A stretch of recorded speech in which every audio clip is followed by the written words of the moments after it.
गांव से 2 किलोमीटर दूर नदी किनारे एक टूटा फूटा मंदिर था। कहते हैं कि कभी चंदन नगर गांव उस नदी के किनारे बसा था, लेकिन बार बार बाढ़ आने के चलते और नदी की दिशा बदलने की वजह से 200 साल पहले चंदन नगर वर्तमान जगह पर बस गया। वो पुराना मंदिर आज भी नदी किनारे ही विराजमान है। इस मंदिर को गांव वाले भूतिया मंदिर भी कहते हैं। एक दिन बहुत तेज बारिश हो रही थी और बिजली भी चमक रही थी। गांव का भुवन काम से लौट रहा था। उसके कुछ ही दूरी पर गांव का नाई कनवा कहीं से वापस लौट रहा था। अचानक से बिजली चमकी और मंदिर का घंटा बजने की आवाज आई। हे भगवान, आज क्या अनर्थ होगा पता नहीं, सब सुख रखना। तभी घंटे की आवाज और तेज होती गई और उसके सामने से कनवा नाई उड़ता हुआ मंदिर की तरफ से गायब हो गया। नहीं, ऐसा नहीं हो सकता। कनवा चाचा। थोड़ी देर में बारिश रुक गई और भुवन भागता हुआ कनवा के घर जा पहुंचा। चाची, वो मंदिर। बताओ रे भुवन को क्या हुआ? इतना घबराए हुए क्यों हो? सब मंगल तो है ना? नहीं चाची, कनवा चाचा मंदिर के घंटे की आवाज में गायब हो गए। नहीं, ऐसा नहीं हो सकता। ये तो की झूठ है। मेरी आंखों के सामने चाचा मंदिर की तरफ उड़ते हुए चले गए। मुझे माफ कर दो चाची, मैं कुछ नहीं कर सका। धीरज धरो बहू, अब इन गांव वालों को सब पता नहीं किन पापों का फल मिल रहा है। पिताजी, बहुत प्यास लगी है। एक बोतल पानी लाया था, वो दोपहर में ही खत्म हो गया था। जा नदी किनारे जाकर पी ले। क्या पिताजी, 1.5 किलोमीटर पानी पीने के लिए जाऊं? क्यों ना हम अपने खेत में एक कुआं खोद लें? मेरे सपने में भी आता है कि हमारे खेत में एक कुआं है। चल चुपचाप अपना काम कर। जब देखो उल्टा पुल्टा बात करता रहता है, आलसी कहीं का। 1.5 किलोमीटर चलने के चलते इनको खेत में ही कुआं चाहिए। अरे सपना में कुआं दिखता है? कल आलू भी निकलना है, माँ भी आएगी, 2 बोतल पानी भर लेना। माँ देखो ना, बोतल से पानी खेत में गिर गया। प्यास लगी है, क्यों ना हम अपने खेत में कुआं खोदें? सचमुच मेरे सपने में दिखता है कि अपने खेत में कुआं है। अब तो शाम हो ही गई है, घर जाकर पानी पी लेना बेटा। माँ, मैं थोड़ा चेतन के पास जाऊंगा, तुम लोग घर चले जाना, मैं उससे मिलकर रात में घर लौटूंगा। रतन और सुनीता घर चले जाते हैं। बंकू अपने दोस्त चेतन से मिलने जाता है रात में घर पर। बेटी सुमति, पिताजी को थोड़ा खाना दिया, रात के 9 बज गए हैं, नहीं तो वो सो जाएंगे। पता नहीं ये बंकू कहाँ रह गया। लाओ माँ, मैं दे देती हूँ। रतन के पास जाकर, पिताजी ये लीजिए आपका खाना। ठीक है बेटा, लाओ। बंकू अभी घर लौटा या नहीं अभी तक? नहीं पापा, बंकू भैया अभी तक नहीं आए हैं। तभी पुराने मंदिर के घंटे के बजने की आवाज आती है। आज वर्षों बाद पुराने मंदिर का घंटा बजा था। बहुत दिनों बाद आज फिर पुराने मंदिर के घंटे बज रहे हैं। जरूर कुछ अनर्थ होने वाला है। ये बंकू ना जाने कहाँ रह गया। तभी सुनीता दौड़ती हुई आती है। अजी सुनते हो, बाहर पुराने मंदिर के घंटे बज रहे हैं। अभी तक बंकू भी घर नहीं लौटा। गजब हो गया, जाने क्या होने वाला है। अरे भाग्यवान, आ जाएगा। घंटे की आवाज सुनी होगी तो वह अपने दोस्त के घर ही रुक गया होगा फिलहाल। काश आप जो कह रहे हो वैसा ही हो। अरे पिताजी, आप दोनों घंटे की आवाज सुनकर इतना डरे हुए क्यों हो? आखिर बात क्या है उस घंटे में? उसी समय दरवाजे पर कोई दस्तक देता है। लो, आ गया मेरा बेटा बंकू। भगवान का लाख लाख शुक्र है। सुमति, जब भैया आया है, खोल दे दरवाजा। सुमति जाकर दरवाजा खोलती है। अरे पंडित जी, प्रणाम। हाँ बेटा, मुखिया जी के यहाँ पूजा करवा कर लौट रहा था, तभी पुराने मंदिर का घंटा बजने लगा तो मैं यहाँ आ गया। अरे पंडित जी प्रणाम। आइए आइए, अंदर आइए। बड़े दिनों बाद पुराने मंदिर का घंटा बजा है। पता नहीं किस बदनसीब की किस्मत खराब है। वैसे तुम्हारे परिवार में तो सब सुरक्षित है ना? मुंह क्यों लटका हुआ है तुम्हारा? प्रणाम पंडित जी। देखिए ना, बंकू दोस्त के यहाँ गया था, अभी तक लौटा नहीं है। पुराने मंदिर से घंटे की आवाज आ रही है, चिंता लगी हुई है। धीरज रखो बहू, कुछ नहीं होगा बंकू को। भगवान भला करेंगे, जहाँ होगा सुरक्षित होगा। लेकिन उस पुराने मंदिर के घंटे की आवाज से सब इतना डरे हुए क्यों है? मुझे कोई बताता क्यों नहीं? ये तो कोई नहीं जानता बच्ची कि वो मंदिर का घंटा अपने आप बजता कैसे है, लेकिन जब भी बजता है गांव से कोई न कोई लापता जरूर हो जाता है। इसीलिए मंदिर का घंटा बजते ही सभी अपने अपने घर में घुस जाते हैं। तो इस घंटे को कोई खोलकर हटा क्यों नहीं देता? जिसने भी घंटा को हटाने की कोशिश की उसी क्षण उसे लकवा यानी पैरालिसिस मार दिया। ओह, लेकिन ऐसा होता क्यों है? हमारे पूर्वज बताते हैं कि सदियों पहले उस मंदिर के पुजारी की हत्या चोरों ने कर दी थी और कीमती आभूषणों और मूर्तियों को लेकर भाग गए। पर किसी गाँव वाले ने पंडित जी की मदद नहीं की? पंडित ने जोर जोर से घंटा बजाया, लेकिन सर्दी के 12 बजे ठंडी रात होने के कारण कोई भी गांव वाले मदद के लिए नहीं गया। कहा जाता है कि उस पुजारी की आत्मा आज भी मंदिर में ही मौजूद है। जब जब पुजारी की आत्मा कोहती है, मंदिर का घंटा बजने लगता है और गांव का कोई न कोई व्यक्ति गायब हो जाता है। उधर घंटा बजने के पहले बंकू अपने दोस्त चेतन के घर पर था। चेतन, रात काफी हो गई है, अब मैं चलता हूँ। पिताजी खाना खाते समय मुझे खोजते हैं। दरअसल मैं और पिताजी रात का खाना साथ में खाते हैं। ठीक है यार, तुम्हारे साथ भी पता नहीं चला कि टाइम कैसे गुजर गया, इतनी रात हो गई। तभी मंदिर का घंटा बजने लगता है। अरे बंकू, थोड़ी देर रुक जा यार, पुराने मंदिर का घंटा बजने लगा, जरूर कुछ होने वाला है। नहीं यार, पहले ही काफी लेट हो चुका है, पिताजी मेरे बिना खाए सो जाएंगे। और वैसे भी मैं इस अंधविश्वास को नहीं मानता। ठीक है, चलता हूँ, 10 मिनट में घर पहुँच जाऊंगा। चेतन के बार बार मना करने के बावजूद बंकू वहाँ से अपने घर की ओर चल देता है। जैसे जैसे वह चलता जाता, उसके कानों में पुराने मंदिर के घंटे की आवाज तेज होती जाती। घंटे की आवाज अब उसके कानों में इतनी तेज हो गई कि वो दोनों हाथों से कानों को ढक लेता है। फिर भी घंटे की आवाज उसके कानों में नश्तर की तरह चुभ रही थी।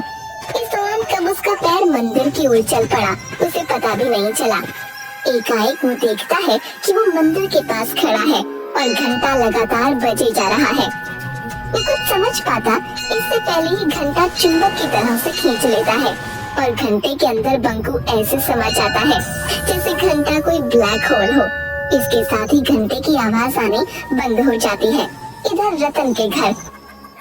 चलो, घंटे की आवाज तो बंद हुई, भगवान करे कहीं कोई हादसा ना हुआ हो। ठीक है रतन, अब मैं चलता हूँ। बंकू भी तुम्हारा 10-15 मिनट में आ ही जाएगा। ठीक है पंडित जी, प्रणाम। सुनो जी, टॉर्च लेकर चेतन के यहाँ जाकर देखा, घंटे की आवाज तो बंद हुई आधा घंटा हो गया, बंकू अभी तक घर नहीं लौटा। तुम ठीक कह रही हो सुनीता, मैं अभी जाकर चेतन के घर बंकू को देख कर आता हूँ। सुमति, जरा टॉर्च तो लाना। रतन पूरा रास्ता टॉर्च से बंकू को खोजते हुए चेतन के घर पहुंचा। वो दरवाजा खटखटाता है। अरे अंकल आप, बंकू तो यहाँ से आधा घंटा पहले ही चला गया, जब घंटा बज रहा था। अभी तक घर नहीं पहुँचा क्या? नहीं बेटा, अभी तक तो बंकू घर नहीं पहुँचा, लेकिन जब पुराने मंदिर का घंटा बज रहा था तब उसे जाने क्यों दिए? अंकल, मैं बार बार उसे मना कर रहा था कि अभी मत जा, लेकिन वो बोला कि मैं अंधविश्वास में नहीं मानता। मेरे पिताजी मेरे बगैर खाना नहीं खाते और वो उसी समय चला गया। चेतन और रतन दोनों मिलकर बंकू को बहुत ढूंढते हैं, लेकिन बंकू कहीं नहीं मिलता। रतन के घर पर हाहाकार मच जाता है। जैसे तैसे रात गुजरती है। सुबह होते ही रतन के घर पर लोगों की भीड़ उमड़ पड़ती है। रतन भाई, मुझे अभी अभी पता चला कि घंटे की आवाज जो रात में हुई थी उसके बाद से तुम्हारा बंकू गायब है। मुझे इस बात का बहुत अफसोस है, लेकिन इसमें हम लोग कर भी क्या सकते हैं। सरपंच साहब, बंकू मेरा इकलौता बेटा था, वह पूजा पाठ अंधविश्वास को नहीं मानता था। कितनी बार उसे समझाया लेकिन वह नहीं माना। आज उसी का फल हम लोग भोग रहे हैं। नियति के आगे हम सब लोग बेबस हैं। मैं जानता हूँ कि तुम्हारे ऊपर क्या बीत रहा है। हम लोग तो सिर्फ सांत्वना ही दे सकते हैं। हाँ, बेटा तो चला गया, अब तो सिर्फ सांत्वना ही हमारे हिस्से बचा है। अभी कल ही वो कह रहा था कि पिताजी एक कुआं खेत में खुदवा दीजिए। मेरे सपने में आता है कि अपने खेत में एक कुआं है। 2-3 दिन बाद गांव में एक दुष्ट पंडित बाबा चूरनदास आते हैं। उसे पता चलता है कि रतन के घर से उसका इकलौता बेटा बंकू गायब हो गया है। इसी बात का वो फायदा उठाने की सोचता है और रतन के घर पर पहुंचता है। अलख निरंजन, कोई घर पर है बच्चा? बच्चा तो नहीं रहा। लीजिए महाराज, 1 किलो चावल स्वीकार कीजिए।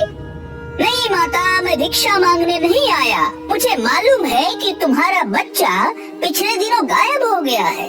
कोई बात नहीं, हम उसे वापस लाएंगे। महाराज की जय हो।